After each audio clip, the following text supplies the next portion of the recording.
The Buddhist Layman, seeking harmony between the working life and spirituality. The question of correct livelihood is of great importance for any practicing lay Buddhist, so also to the many meditators once they have done enough meditation courses and work on their own to realize that they must live a Dhamma life. Just what is right livelihood? How broad is the category of trades a disciple of the Buddha cannot ply?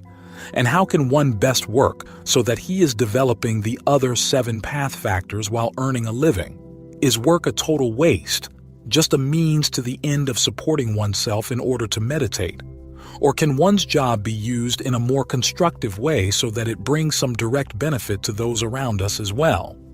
These and many other related issues come to the mind of anyone who finds himself in the position of the Buddha's teachings, and to a large extent each of us has to determine for himself the details of how to work out the livelihood aspects of his life. In this essay, an attempt is made simply to outline how we can try to use the Noble Eightfold Path in relation to our work, whether it is in an office or a factory in the city or country, whether it is indoors or outdoors, white-collar or blue-collar or neither. If the meditator succeeds in applying sila, morality, samadhi, concentration, and pañña, wisdom, the 3 aspects of the path, at work as well as in all other life situations, he will be growing in Dhamma even during the part of the day that is apparently devoted to non-Dhamma work. And at the same time he will be doing his job well and sharing his peace of mind and metta, loving kindness, with those his livelihood brings him into contact with. Monks, these 5 trades ought not to be plied by a lay disciple: trade in weapons, trade in human beings, trade in flesh, trade in spirits, intoxicants, and trade in poison. Anguttara Nikaya and 5.177 Vanija Sutta, business, wrong livelihood. And what, monks, is wrong mode of livelihood? Trickery, cajolery, insinuating, dissembling, rapacity for gain upon gain. And what, monks, is the right side of merit that ripens unto cleaving to a new birth?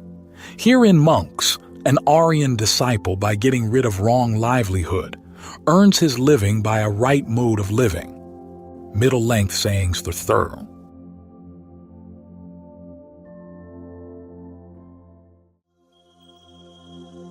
Trading in weapons, human beings, flesh, intoxicants, and poisons.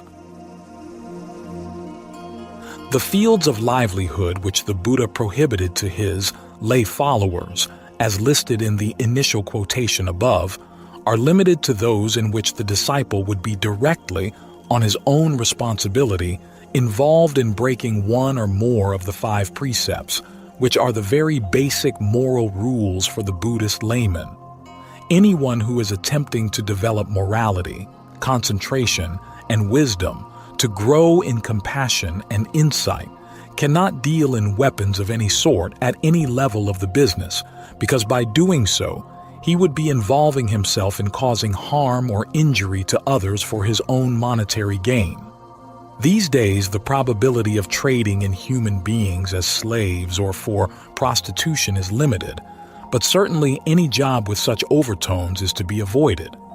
Breeding animals for slaughter as meat or for other uses that may be made of the carcasses is not allowed, because this obviously implies breaking the first precept: I shall abstain from killing. Similarly, anyone trying to follow the teachings of the Buddha should avoid hunting and fishing, nor can he be an exterminator of animals. Dealing in alcohol or intoxicating drugs would be making oneself directly responsible for encouraging others to break the 5th precept: I shall abstain from all intoxicants, while by no means everyone we meet is trying to keep these precepts still. To help others directly in breaking any of them is certainly wrong livelihood.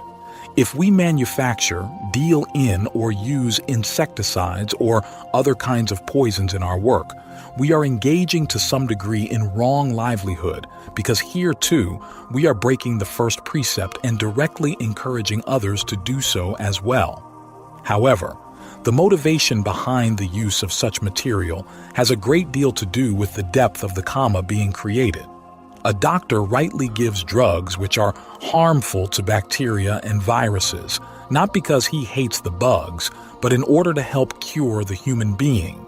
Here the good more than balances the bad. But if we go about applying poison to rat holes and cockroaches' hideouts with anger or aversion toward the pests, we would be generating considerably strong bad karma. But these 5 are the only ways of earning a living which are to be strictly avoided by one who is walking on the path. Other fields of endeavor may seem trivial to the meditator investigating the job market, or they may appear to be just helping others to create more tanha, craving, or they may involve some indirect responsibility in wrong speech or action.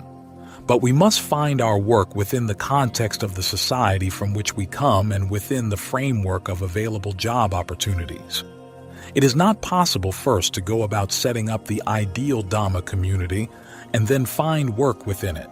So we must live in the society and serve its members to the best of our ability. Someone who finds Dhamma in middle age and is settled into a career with little reasonable possibility of shifting to one more strictly in accord with right livelihood can and must practice Dhamma as it is possible within his context. For example, only rarely does an army officer serve in combat. The rest of the time there is ample scope for him to work wisely, according to pañña, in a detached way, giving the necessary commands without being overly harsh. There are a substantial number of police officers in Rajasthan doing vipassana meditation who already are feeling the benefits of meditation in preserving law and order and dealing with criminals and the general public with little anger. Even people whose livelihood is solely dependent on hunting or fishing can at least develop dana, liberality, and other virtues, as Burmese fishermen do, even if it is impossible for them to give up an incorrect mode of earning a living. After all, an important reason for which serious Buddhists become monks is that the householder's life is full of dust, and few positions for lay livelihood can allow one to be completely pure. Due to the interdependence of all phases of society and today's complex economic structures, it is very difficult to live as a layman and keep the perfect sila the meditator strives for. A farmer has to use insecticides. Public health workers kill mosquitoes and their larvae. A truck driver may sometimes have to transport arms or poison. Often, one is in a position of having to exaggerate one's statements or omit disadvantageous facts, even if one does not like it. So we must earn our livelihood as we have been trained, and as we find a position for ourselves in society while constantly making an effort to grow in Dhamma.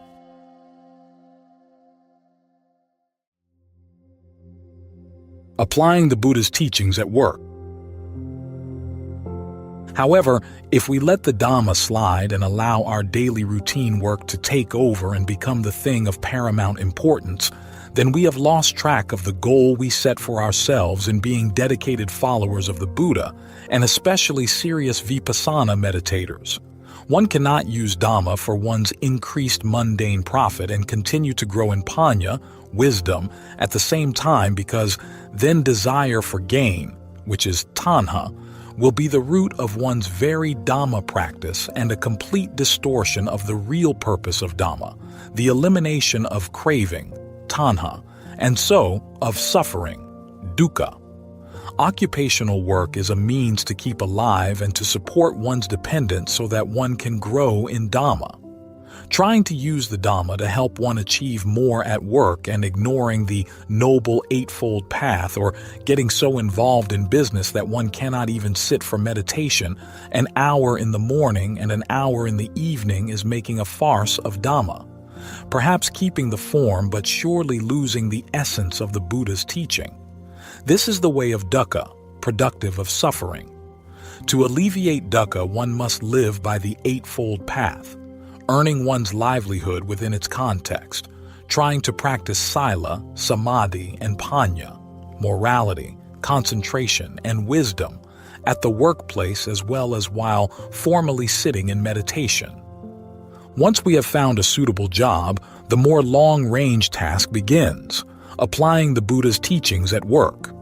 If we can keep sila only during meditation courses, what serious benefit have we gained from such training periods? If we lose all our mindfulness, concentration, and wisdom when we are confronted with the vibrations of a big city or the workplace, where is our wisdom?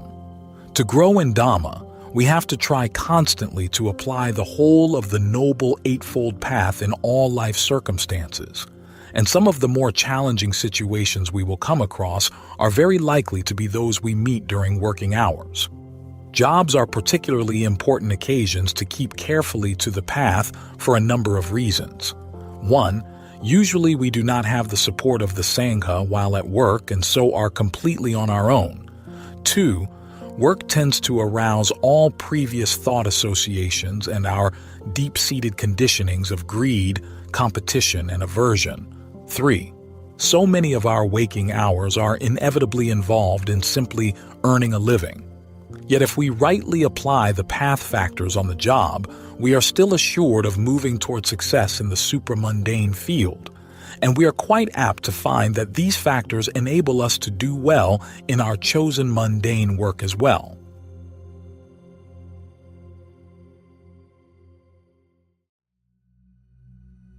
Dealing with complex livelihood situations. Let us first examine the relationship at work between the three sila factors of right speech, right action, and right livelihood. Right livelihood was outlined in the first quotation from the Buddha. But right livelihood will not be really pure unless it includes right speech and right action as well.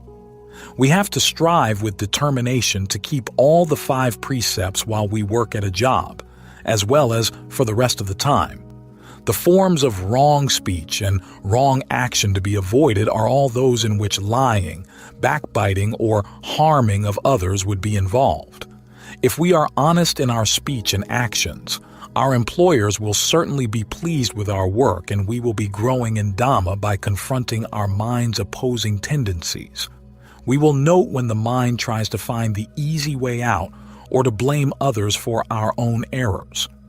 If we are running our own business, we must be scrupulously honest in our dealings with our customers and avoid all trickery, cajolery, dissembling.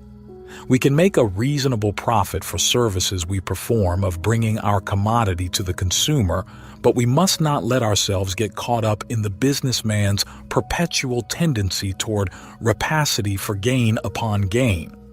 The merchant plays an important role and function in the community, but the meditator businessman must always keep in mind that his job is to serve the society and provide for the needs of his family, not to make the maximum amount of money with the least effort as he might previously have perceived it.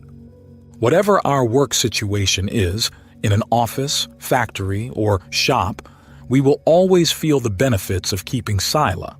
If we do not indulge in gossip or slander, office or academic politics, but keep clearly to the side of right and honesty in every situation that arises with other workers or our employers, we will find that we are less often at the receiving end of other people's anger. In fact, if we are really able to keep on the path at work, we may well find ourselves in the position of peacemaker or mediator between the opposing sides in many a workplace dispute, and in such a role, we will certainly be serving others. To practice right action at work, we must scrupulously avoid anything even remotely related to stealing for our own personal gain. The less we are involved in anyone else's taking what was not intended for him, the better off we are as well. So it is beneficial to all to dissuade other workers from stealing from the establishment, liberating materials, or otherwise misappropriating the employer's property. On the other hand, the karmic implications for us in occasionally having to exaggerate a bit at the boss's behest or to do the firm's accounts in a legally dubious way they have always been done, once in a while, are not so severe because the full responsibility for such occasional acts is not with us. However, we do bear some responsibility in these situations, and if the job seems to require chronic dishonesty in speech or action, and this situation cannot be altered by discussion with the employer, then it may be necessary to change jobs. But we have to keep a balanced perspective and not keep running after the perfect work. Part of the dukkha of the householder's life is the necessity to function in an immoral society while keeping one's own mind clear. So if we have chosen work which does not involve us in killing, or trading in living beings or poisons or in dealing in intoxicants, we are earning a right livelihood. And if, while on the job, we carefully avoid lying, stealing, and the associated forms of wrong speech and action, we are doing our work and simultaneously practicing sila on the path. The samadhi section of the path during meditation has effects in the mundane world. For right effort, mindfulness, and concentration will contribute greatly to our success in our career. Right effort at work, as elsewhere, must be neither overexertion nor laziness, but a middle path. For a businessman to spend all his waking hours involved in the concerns of his firm means that he is consumed with some strong tanha, either for making money or for some particular set of circumstances to come about. And this is in direct contradiction with living the Dhamma life. On the other hand, the employee who sees how inane his work is, or how absurd it is to put two pieces into a car on an assembly line for 8 hours a day, or that his job just helps people keep revolving in dukkha, and so sits back and does only the barest minimum required of him, means to be overcome by defilement of sloth and torpor, and probably ill will as well. Right effort at work means doing our best to accomplish the tasks before us, without becoming mindlessly absorbed or involved in them to the point of forgetting equanimity, and without the inertia that comes of a belligerent mind which thinks itself to be superior to the position it is in. Unrelenting effort in the mundane sphere is summarized by the Buddha in a discourse on the householder's life to the lay disciple Digajanu, quoted in Meditation and the Householder by Ven Acharya Buddharakkhita in Mahabodhi, January 1976. By whatsoever activity a householder earns his living, whether by farming, by trading, by rearing cattle, by archery, by service under the king, or by any other kind of craft, at that he becomes skillful or tireless. He is endowed with the power of discernment as to the proper ways and means. He is able to arrange and carry out duties. This is called the accomplishment of unrelenting effort.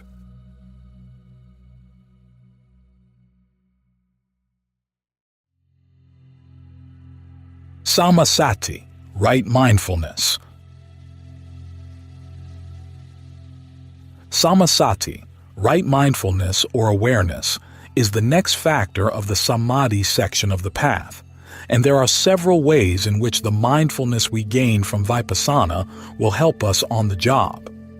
Herein, Digajanu, whatsoever wealth a householder is in possession of, obtained by work and zeal, collected by the strength of this arm, by the sweat of his brow, justly acquired by right means, such he husbands well by guarding and watching, so that kings may not seize it, thieves may not steal it, nor fire burn it, nor water carry it off, nor ill-disposed heirs remove. This is the accomplishment of watchfulness. The quality of mindfulness mentioned by the Buddha here is not the same as the samasati of the Noble Eightfold Path, but this watchfulness is a byproduct of mindfulness important to the lay follower. The more the meditator has developed awareness in the supramundane field, the more careful he will be in all situations of life, meditative, household, or work. If one's mindfulness is not right, however, then one will be apt to take this injunction of the Buddhas as license to indulge in great upadana, that is, in clinging by all possible means to what one regards as one's own. This kind of ignorance-based watchfulness will only lead to dukkha. What we have to learn to do is care for the possessions we have acquired so that we and our dependents can make best use of them, but without making the error of expecting them to last indefinitely, nor of considering them as a personal possession fully in one's own control. To want only to give away one's hard-earned or inherited goods to anyone who expresses a desire for them is folly. Dana or charity can earn us great merit, but only when done in wisdom and when the quality of the recipient also helps to determine how much merit is earned. Material possessions in themselves are not the fetters that keep us in dukkha, so having fewer things or more, for that matter, will not necessarily bring more happiness. It is our attachment to them that is the bondage that must be eliminated. So if we apply right mindfulness to the proper taking care of our things, we are only intelligently providing for our own welfare and for that of those who are dependent on us, not necessarily generating more tanha, craving. Increased awareness or mindfulness is intertwined with improved concentration in enhancing our performance at work. Greater awareness of all the parameters of a situation will enable a businessman to make more accurate decisions, a workman to avoid accidents, and a teacher to really communicate information to his students. In addition to this mindfulness of external situations, we also have to try to be mindful of our own minds and bodies while we work, as well as the rest of the time, of course. Once we become fairly established in the tradition of Vedananupassana, mindfulness of feelings as taught in the tradition of Sayaji Uba Kin, we have acquired a ready technique for keeping mindfulness always with us. Continual change is always going on in our bodies, so at no time can it be said that there are no sensations, since it is the impermanent, anicca, nature of the body which causes the sensations. Once we have acquired the skill of feeling these sensations while we are engaged in daily activities, we would do well to keep some degree of awareness of the anicca feelings, or of anapanna, mindfulness of breathing, awake all the time. Then no matter how difficult or how boring or how exhausting be the tasks that we are faced with, we will find that we have a relatively equanimous and balanced mind with which to face them, because we will be alternating mind moments of mindfulness and wisdom relating to the ultimate nature of our mind and body, nama-rupa, with the mind moments that are of necessity fully engaged in the mundane work at hand. Meditators engaged in contemplating the feelings, Vedananupassana, who have practiced the technique for some time, find that this mindfulness of the sensations which are caused by the continual flux that is the nature of the body keeps them in a balanced and detached frame of mind in all kinds of trying situations. And certainly work experiences can sometimes be difficult enough to make it well worth our while to develop the skill of keeping the mindfulness of anicca, impermanence, always with us.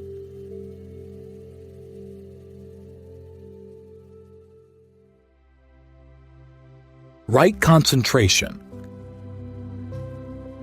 Concentration, the last of the samadhi section of the path, obviously is vital to anyone in any task he attempts. The meditator will find that vipassana has enhanced his one-pointedness, and this skill will be applied in all the spheres of life, including work. But he must be sure that even at work, this concentration is not rooted in strong craving or ill will, otherwise the meditator may fall into the trap of squandering pure Dhamma for material gain by using the enhanced concentration without the other aspects of the path, sila and pañña, to balance it. Naturally, it is always useful to keep one's mind clearly focused on the job at hand. If the mind is constantly running off in various directions toward irrelevant objects, our work will be slowed down and perhaps inadequately completed. As the mind is trained in vipassana meditation to be detached from, not distracted by, the pleasure and pains of the senses, we will find that when we are working, we will have less and less difficulty concentrating on what has to be done at this time and tend to worry less about the past or future.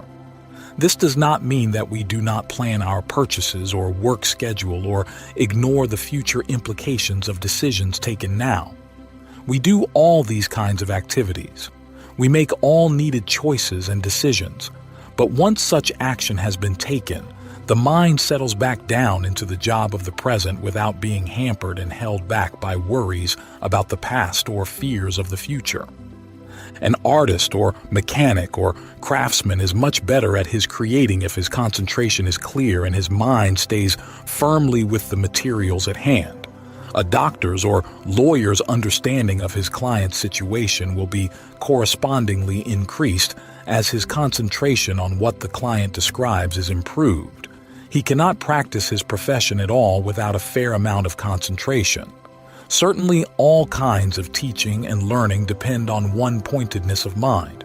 A merchant or farmer or businessman will be much better equipped to solve the difficulties of his work if he can carefully concentrate on all aspects of the problems at hand, distinguish relevant from tangential issues, and sort out appropriate solutions. Concentration is one of the mental factors that is present in any mind moment, but the degree to which it is developed varies considerably between individuals.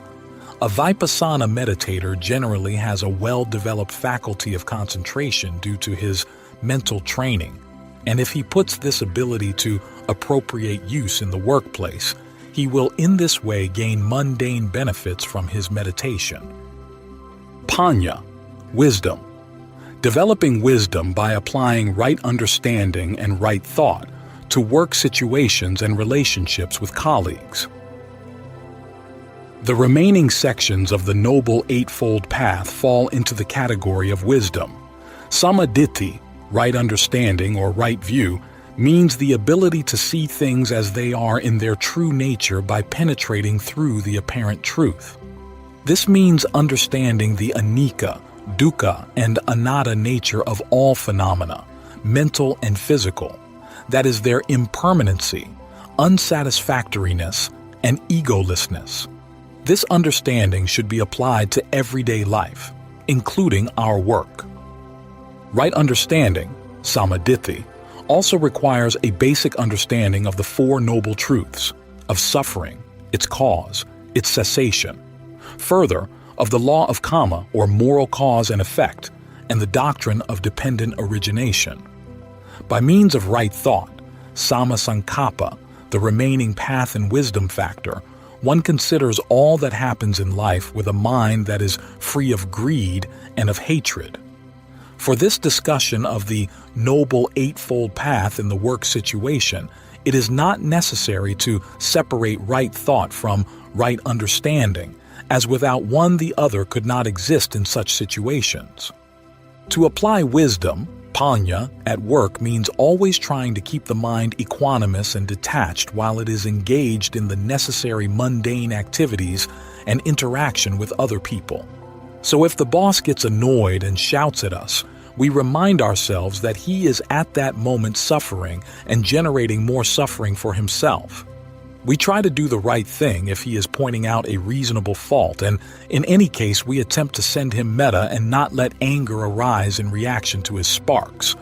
Whenever a businessman or professor or other professional gets so involved in his work that it occupies his mind all the time, keeping it scheming up more plans or solving problems without rest or even time for meditation, he is acting on the basis of ignorance, not of wisdom. He has forgotten that all the phenomena he is dealing with are primarily operating according to laws of cause and effect, and that his own will and decisions can only do one part of any job. The remainder is beyond his control. One is not seeing anatta, the egoless nature of external phenomena if he develops tremendous craving, tanha, for the results of his work. Anicca, change and decay, is inherent in all phenomena, but we often slip into ignorance of this factor and unreasonably try to prolong favorable business conditions or consider our resources infinite or get attached to any particular situation. If we forget the four noble truths at work, especially the first and second, dukkha and tanha as the cause of dukkha, we will be continuing to generate more and more unhappiness for ourselves as our craving grows in intensity. Job situations, especially since they involve money, are very likely to bring up the strong conditioning for craving we all have from the past. And if this desire is not observed with wisdom, we will be continually digging deeper mental ruts that will inevitably lead to future misery. To avoid this, we have to train our minds to see how no situation, however apparently pleasant it may seem to be, is actually desirable because 1. No situation can last. All are anicca. 2. The state of craving is itself one of unhappiness. And 3. All craving must lead in the direction of future dukkha. And of course, the opposite situation in which the mind reacts with aversion to the circumstances, be they work-related or otherwise, is precisely the same. Both clinging and aversion are tanha.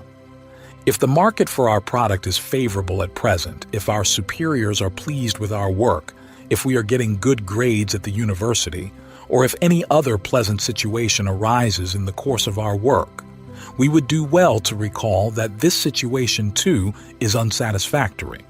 Pleasant experiences bring dukkha because they cannot last forever, and any mind which still has conditioning of tanha and avijja, ignorance, will try to cling to what it likes, striving to perpetuate the pleasant feelings. If we keep the first and second noble truths in mind when we encounter both happy and unhappy states on the job, our minds will be able to remain detached and calm and perfectly equanimous, the only kind of happiness that can endure, no matter what vicissitudes we have to face. At any moment we may run into material gain or loss, be famous or infamous, receive praise or blame, experience happiness or pain. But if the mind remains free from clinging, if it has seen dukkha in all craving, then none of this can really touch us, and we are sure of inner peace, no matter what the outer circumstances may be. Recalling the law of cause and effect, cultivating this aspect of pañña at work, is quite important and useful. To create good karma, the mind has to try to remain free of clinging and aversion, so we have to keep a close watch on our reactions if we are not to prolong the misery of samsara. We should not, however, expect that just because we have thought of this and are trying to keep ourselves away from tanha, that this freedom will easily come about. This would be forgetting the anatta egolessness nature of the mind. Only gradually can we recondition the mind to operate in channels based on wisdom, by reminding ourselves whenever we notice an unwholesome reaction that such actions lead only to dukkha, and that nothing at all is worth getting attached to or developing aversion toward. In this way, over a long period of time, we will notice how the force of our reactions does diminish. So when our superior yells at us and we in turn get angry, we just note the reaction and the sensations that arise, see their foolishness, and as soon as we can, just let go of them. If a business deal is pending and we are getting more and more tense about it as the days go by, we may not be able to just give up the tension.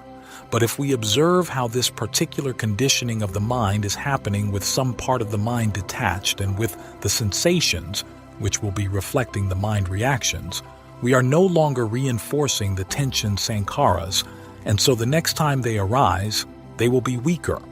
Becoming impatient with the unwholesome tendencies of the mind cannot change them, and, in fact, this would be generating more unwholesome tendencies of a slightly different sort. If the aversion to work keeps coming up, never mind. Just observe that too with the anicca sensations, and slowly it will decrease in frequency and intensity. Pañña can and must be applied in all situations. It may not be as powerfully clear as when we are meditating, but if we neglect it during the part of the day while at work, we are not living by the totality of the path. And without trying to understand all the situations of life in their ultimate nature, we cannot expect to progress toward the goal of liberation from all suffering.